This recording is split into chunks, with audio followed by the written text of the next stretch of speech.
नमस्कार, भारत एक्सप्रेस देख रहे हैं आप। आपके साथ मैं हूं उज्जवल मिश्रा। दुनिया के सबसे बड़े इस्लामिक देशों में से एक ईरान इन दिनों कई बड़ी हलचलों का केंद्र बना हुआ है। एक तरफ देश इजराइल के साथ युद्ध में व्यस्त है, तो दूसरी तरफ ईरान के supreme leader Ayatollah Ali Khamenei ने अपने बेटे मुज्तबा खामेनेई को उत्तराधिकारी बनाए जाने की खबर से सभी को चौंका दिया। रिपोर्ट्स के मुताबिक ईरान के सर्वोच्च नेता अली खामेनेई कोमा में चले गए हैं और गंभीर रूप से बीमार हैं। ऐसे में फैसला ईरान की विलायत फकीह शासन व्यवस्था और उसके भविष्य को लेकर कई बड़े सवाल खड़े करता है। आइए मुज्तबा खामेनेई के जीवन और उनके अब तक के किए गए कामों पर एक नजर डालते हैं। Mojtaba Khamenei Ayatollah Ali Khamenei के दूसरे बेटे हैं। उनका जन्म 18 सितंबर 1969 को मशहद, ईरान में हुआ था। उन्होंने धर्मशास्त्र की पढ़ाई की और 1999 में मौलवी बनने की शिक्षा पूरी की। मुज्तबा एक धार्मिक और राजनीतिक व्यक्तित्व हैं। धर्म को लेकर कट्टर हैं, जो ईरान के सर्वोच्च नेता के कार्यालय में कमांडिंग ऑफिसर के रूप में भी काम करते हैं। जानकारों के मुताबिक वे अपने पिता के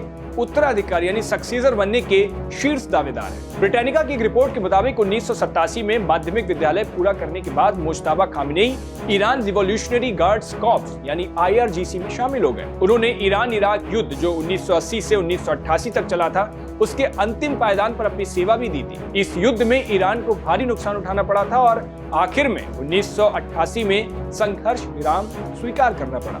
21वीं सदी की शुरुआत में मुज्तबा ने न केवल IRGC के भीतर बल्कि ईरान के शीर्ष मौलवियों के साथ भी मजबूत संबंध स्थापित कर लिए, अपनी शक्ति का प्रदर्शन किया। उन्होंने सर्वोच्च नेता के कार्यालय में सक्रिय भूमिका निभाई, जिससे उनका नेटवर्क और ज्यादा प्रभावशाली हो गया और पूरी दुनिया में अपना वर्चस्व स्थापित करने की होड़ में वो शुरू हो गए। 2009 के सरकार विरोधी प्रदर्शनों को दबाने में मुज्तबा ने प्रमुख भूमिका निभाई। इस घटना के बाद उन्हें एक कट्टरपंथी नेता के रूप में भी देखा जाने लगा। यह पहली बार था जब उनका नाम अंतरराष्ट्रीय स्तर पर चर्चा में आया और दुनिया ने इस नाम के व्यक्ति को सुना और देखा। मुज्तबा को अयातुल्लाह अली खामेनेई का उत्तराधिकारी घोषित किए जाने की खबर ने ईरान में राजनीतिक हलचल तेज कर दी। उनकी धार्मिक पृष्ठभूमि, IRGC में सक्रियता और कट्टरपंथी दृष्टिकोण के चलते ईरान के भविष्य की दिशा तय करने में महत्वपूर्ण भूमिका निभा सकते हैं। अब इस पूरी रिपोर्ट पर आपकी क्या राय है? क्या आपको लगता है वाकई उत्तराधिकारी की गद्दी संभालने के बाद कुछ बड़ा बदलाव हो सकता है, या जैसे जिस ढर्रे पर अभी चल रहा है वही चलेगा? अपनी राय हमें कमेंट बॉक्स में जरूर बताइएगा। देश और दुनिया की बाकी तमाम खबरों के लिए देखते रहिए भारत एक्सप्रेस। शुक्रिया।